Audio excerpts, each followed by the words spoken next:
అలసిన మీ శరీరానికి శక్తి, బలం, ఆరోగ్యం కావాలా? Second shilajit resin.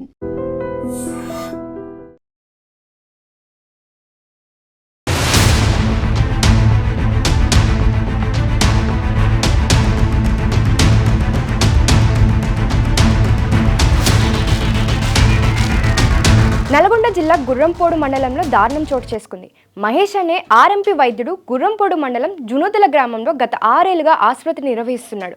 అదే గ్రామానికి చెందిన వివాహిత మిర్యాలగూడలో భర్త, పిల్లలతో కలిసి నివాసం ఉంటున్నారు. స్వగ్రామం వెళ్లే నిమిత్తం మల్లెపల్లి జునూతల వెళ్లే బస్సు కోసం అక్కడి బస్ స్టాప్లో ఎదురు చూస్తున్నారు.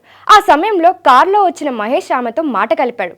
తాను కూడా జునూతల వెళ్తున్నానని చెప్పి కారులో ఎక్కించుకున్నాడు. మార్గ మధ్యంలో ఆమెకు మత్తుమందు కలిపిన శీతల పానీయం ఇచ్చాడు. మత్తులోకి జారుకోగానే ఆమెపై అత్యాచారానికి పాల్పడ్డాడు. అనంతరం నల్గొండకు తీసుకెళ్లి అర్ధరాత్రి వరకు అక్కడే ఉంచాడు.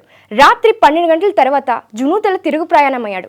ఆ సమయంలో ఆమెను హతమార్చే ఉద్దేశంతో 2 చేతులకు గడ్డి మందు ఇంజెక్షన్ చేశాడు. అయితే అప్పుడాటుగా వస్తున్న పోలీసులను చూసి కారు లైట్లు ఆర్పేశాడు.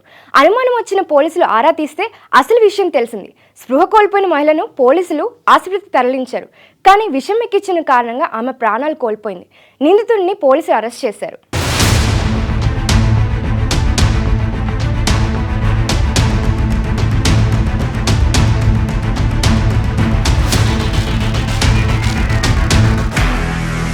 నిజంగా ప్రస్తుతం ఉన్నటువంటి సమాజం దేనికి ప్రయారిటీ ఇస్తుంది?